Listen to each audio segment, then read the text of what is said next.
आज हम बात करने वाले हैं चैट जीपीटी की। जी हाँ, वही एआई टूल जिसने आजकल पूरी दुनिया में तहलका मचा रखा है और जिस तरह से हम जानकारी को देखते हैं, उससे बात करते हैं, उसे पूरी तरह से बदल रहा है। कुछ लोग तो यहाँ तक कह रहे हैं कि ये गूगल का भी बाप है। मतलब ये सिर्फ एक सर्च इंजन नहीं है, बल्कि जवाब ढूंढने के तरीके में एक बहुत बड़ी क्रांति है, एक रेवोल्यूशन है। तो ये पारंपरिक सर्च से अलग कैसे है, ये समझना बड़ा मजेदार है। देखिए, जब हम कुछ सर्च करते हैं तो हमें वेबसाइटों की एक लंबी लिस्ट मिल जाती है ना?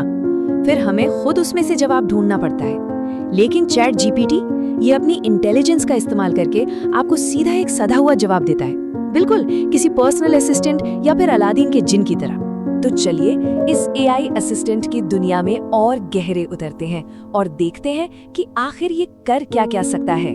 चलिए एक बहुत ही आम सी चीज से शुरू करते हैं जो हम सब कभी न कभी करते ही हैं, छुट्टी की प्लानिंग।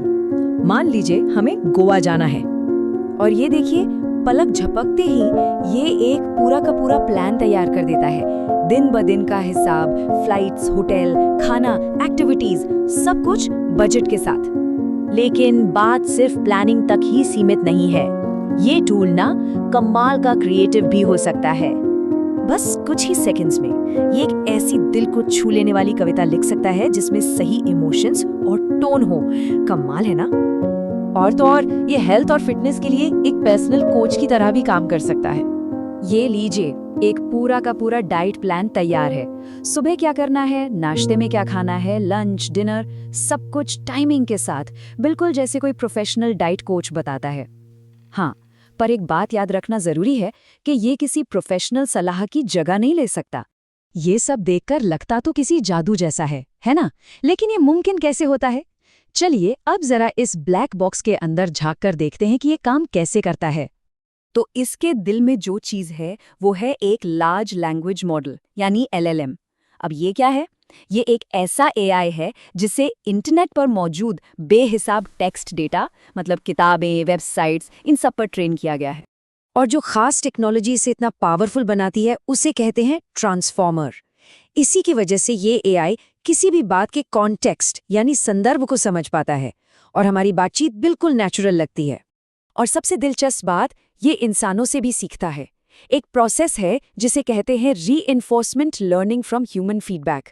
इसमें क्या होता है कि इंसान यानी एआई ट्रेनर्स इसके जवाबों को रैंक करते हैं, बताते हैं कि कौन सा जवाब अच्छा है, कौन सा नहीं, और इसी फीडबैक से ये धीरे धीरे और बेहतर और सटीक होता जाता है।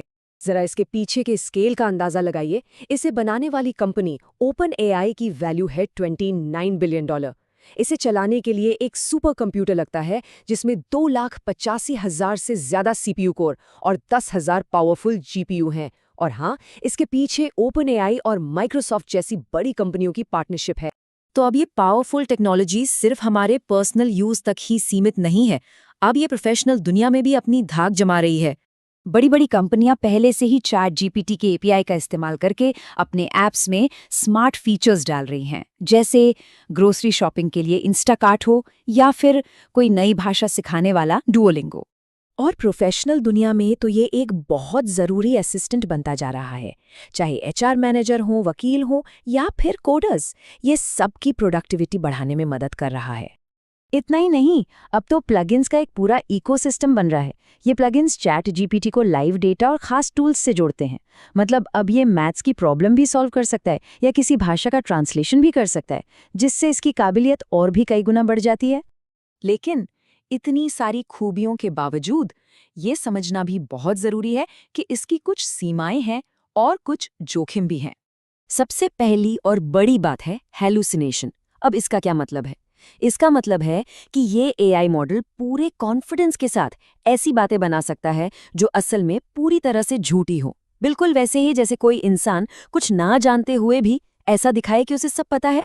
एक उदाहरण देखिए, इस एआई वेबसाइट बिल्डर ने न सिर्फ एक वेबसाइट बनाई, बल्कि उसके लिए एक शानदार लेकिन बिल्कुल नकली कस्टमर रिव्यू भी खुद ही लिख दिया। फिर प्राइवेसी से जुड़े भी असली खतरे हैं। एक बार एक बग की वजह से कुछ यूजर्स की चैट हिस्ट्री लीक हो गई थी। यह हमें याद दिलाता है कि हम जो भी डेटा शेयर करते हैं वो हमेशा पूरी तरह से सेफ नहीं होता। तो इसे समझदारी से कैसे इस्तेमाल करें? पहली बात, इसके जवाबों को हमेशा फैक्ट चेक करें।